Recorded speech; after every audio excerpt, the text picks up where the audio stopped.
Mesmo que falte amor, acompanho o Vasco aonde ele for. Nasci pra te seguir.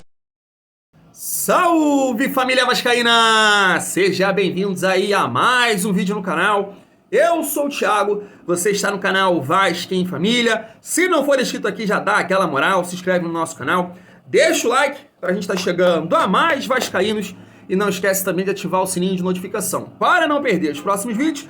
E tá sempre por aqui deixando a sua opinião, o seu comentário, pra gente fazer aquela resenha boa de vascaíno pra vascaíno. Nesse vídeo, cara, a gente teve ontem o primeiro jogo aí das finais dos estaduais, né, família vascaína. Ontem teve 6 times que vão disputar a Série A aí com o Vasco em campo, né? Fortaleza, Grêmio, América Mineiro, Atlético Mineiro, Flamengo e Fluminense. E aí, família vascaína, eu queria repercutir aqui com vocês, pra gente trocar uma ideia, se realmente, de fato, o Vasco tem que temer essa elite do futebol brasileiro. O Vasco tá muito atrás, mesmo fazendo esse papel aí pavoroso em campo na sexta-feira contra o Atlético. O futebol da Série A tá tão acima do elenco do Vasco. É uma resenha maneira, eu quero saber a sua opinião.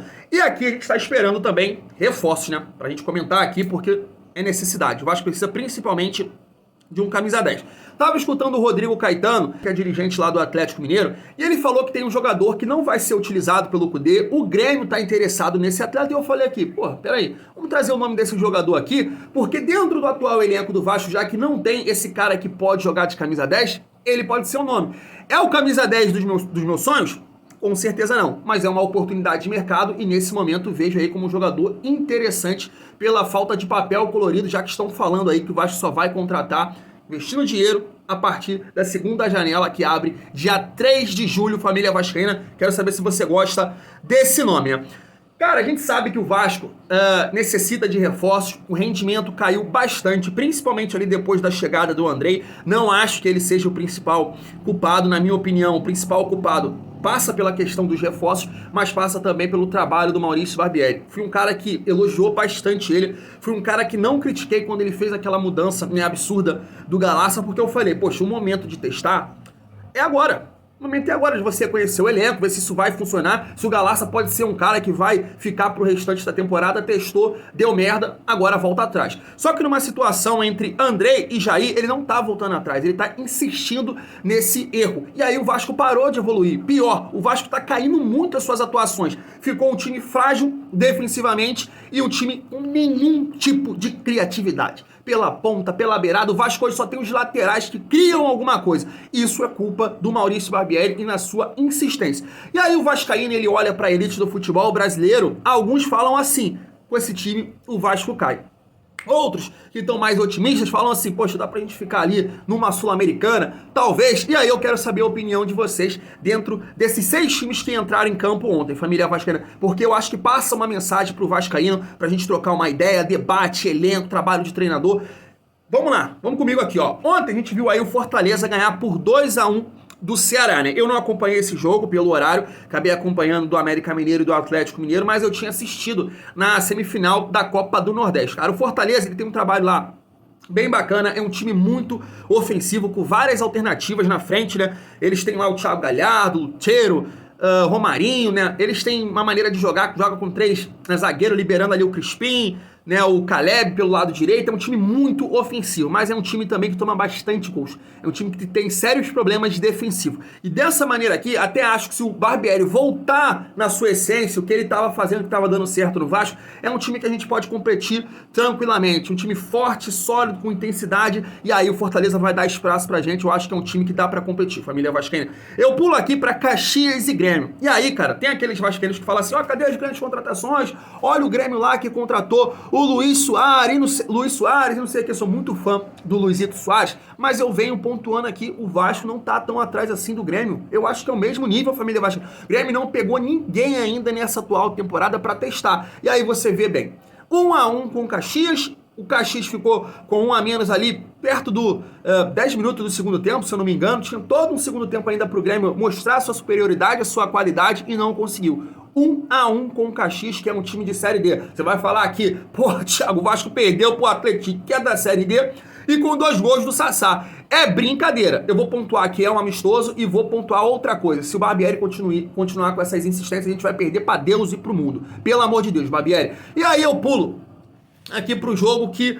É um jogo bom, hein, cara? Jogo interessante pra gente avaliar e que passa diversas mensagens aqui pra gente, que foi América Mineiro 2, Atlético Mineiro 3. E aí, família vascaína, eu vou pegar aqui primeiro no América Mineiro. É um time que, sem sombra de dúvida, vai dar muito trabalho nessa competição, vai dificultar muito o Vasco, que justamente é um estilo de jogo que nos prejudica muito. Aquele time fechado e que sai em contra-ataque, em velocidade, eles têm peças para isso. Eu não tô acompanhando muito o América Mineiro, mas nem sei se o Everaldo é titular lá, porque ontem tava jogando um jogador pelo lado direito, que eu prefiro o Everaldo, eu acho que é mais jogador. Mas mesmo assim, a gente vê aí a diferença que faz um camisa 10. E nem é o fato aqui do Benítez ter feito 2 gols e aí chama atenção. Mas é um cara que não se esconde, que ele joga ali naquela linha do meio campo, onde o Vasco não tem ninguém. Porque ele joga com o Jair aqui e o Andrei. E o Benítez joga justamente aqui no meio, trabalhando, jogando de costa pro sistema defensivo, tentando achar os passes, encarar, penetrando ali como elemento surpresa. Então faz total diferença. Benítez, bem fisicamente, hoje no Vasco, sem as contusões, irmão, é rei. Em terra de cego, quem tem olho é um rei, o Benítez seria o rei do Vasco, jogaria fácil. Benítez chegaria no Vasco, toma a camisa. Claro, pontuando aqui essa questão física. O Vasco necessita desse jogador, um jogador parecido aí com o Benítez. Já no lado do Atlético Mineiro, família vascaína, são alguns pontos muito interessantes. Primeiro, é um time que não tá jogando aquele futebol vistoso, né, que você fala, Atlético Mineiro é um time de qualidade, envolve o adversário, mas é aquela questão que muito vascaíno fala, eles têm jogadores que vão desequilibrar mesmo mal, né? Hulk, Paulinho, são muitos jogadores para desequilibrar no momento que o time está ruim. E isso, claro, faz a diferença. Um outro ponto, elenco. O Atlético Mineiro tem banco. Ontem, 2 jogadores que não vinham sendo titulares decidiram ontem, né? Que é o Johan e também o Pavon. Então isso faz total diferença. E aí, um outro ponto que é o treinador.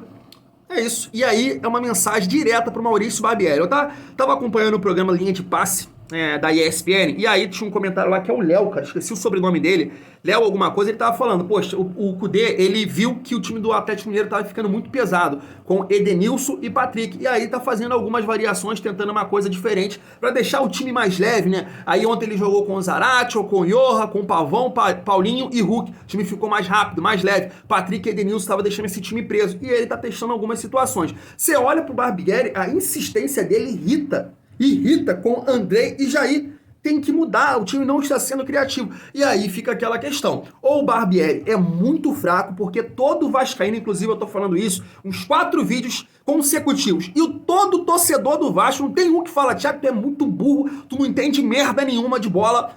Barbieri tá isso. Não, todos que comentam aqui concordam comigo. Não dá pra jogar Andrei e Jair. Aí eu te pergunto, ou o Barbieri é muito fraco ou é uma questão contratual? Você não pode barrar o Andrei?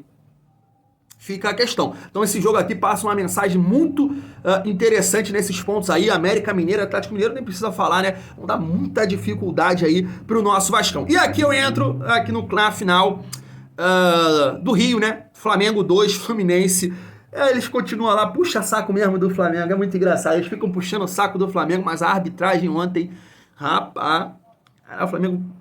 Se o árbitro jogar desse jeito, cara, é difícil o Flamengo perder, sinceramente. Eu não tô nem aí pro Fluminense, mas, mano, eu acho que o Thiago Maia, ele tomou um cartão lá no lance do Keno, ele poderia ser expulso nos 4 lances que ele deu o carrinho, que lance ali também do Ares, também foi um absurdo.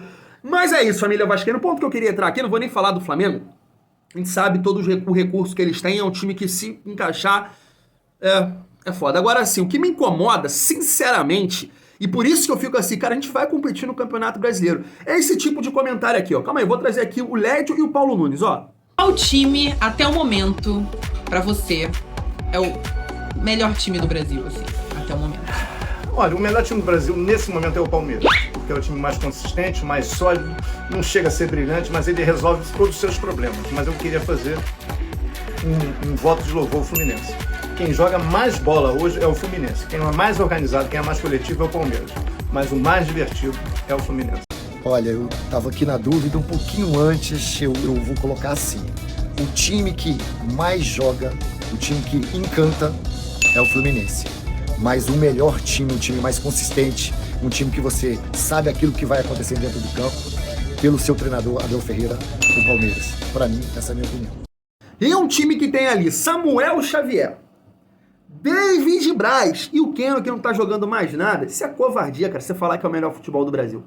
Covardia. Os caras dão aí de 5 no Bangu e de 7 no Volta Redonda e não tem uma partida consistente contra nenhum time grande. Nenhum. Eles perderam o Botafogo, ganharam do Vasco porque o Vasco foi incompetente, né? Ganharam do Flamengo por 2-1, um jogo terrível, um jogo horroroso, e ontem toma um 2-0.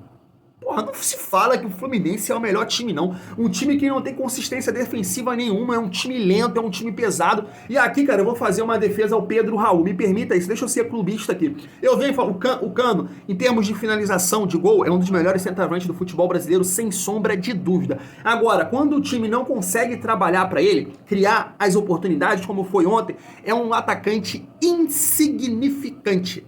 Ele não consegue produzir nada para o seu time se não tiver a bola ali pronta para ele fazer o gol. A jogada for criada para ele. E foi isso que aconteceu ontem. Então, cara, sinceramente, vascaíno, quando a gente fala aqui que o Fluminense, os comentaristas falam, Fluminense é o melhor futebol do país, eu não fico tão preocupado assim, não.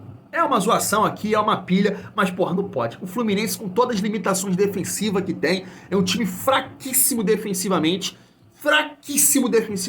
e aí falar que é o melhor futebol do país, sinceramente, pelo amor de Deus, tá a prova aí que perderam facinho ontem pro Flamengo, família vascaína. E dentro de tudo isso aqui que eu falei, é interessante a gente falar que desses 6 times que entraram em campo ontem, o Vasco encara 5 deles antes da janela.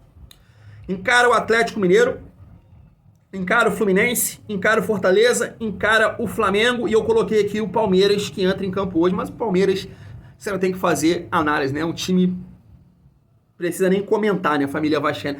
Então é isso, eu posso resumir o seguinte: o Vasco necessita de reforços, o Vasco necessita melhorar o desempenho do seu time. A ideia de jogo do Maurício Barbieri, isso é um fato, mas continuo achando que a gente pode competir. O Vasco, sim, conseguiu diminuir aquele abismo técnico que tinha aí para outros times da Série A. Exemplo, 2020, quando foi ali a última vez que o Vasco disputou a Série A. A diferença era muito grande. Hoje eu não vejo tanto, família vascaína. Acho que a gente pode competir sim e vou morrer agarrado nisso, família vascaína.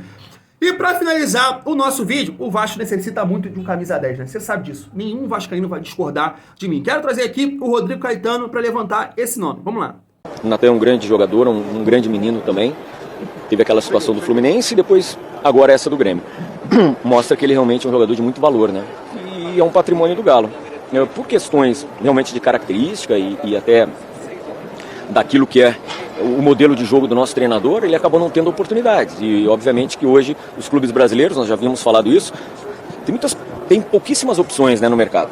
E nós, na verdade, a gente só autorizou o Grêmio para que conversasse, né, com o pai dele, né, e também com seus agentes, mas eu não tenho status agora para atualizar vocês, até mesmo porque a gente recém acabou o jogo. Vamos ver durante a semana, né, se existe aí um melhor caminho para todos. É isso, família vascaína. Antes de você me xingar, de você dizer que eu tô maluco, não é o jogador dos meus sonhos. Na verdade, nem traria para jogar no Vasco. Agora, dentro do que está sendo colocado para o vascaíno, que o Vasco só vai contratar em uma oportunidade de mercado, e vejo que essa é uma oportunidade de mercado no sentido que o Atlético não vai fazer grandes exigências para deixar o jogador sair. Não sei também se o custo é muito alto, questão de salário, com certeza o Atlético ia exigir que o Vasco pagasse 100% do salário. Mas pela necessidade que o Vasco tem, o Natan é um jogador que joga ali.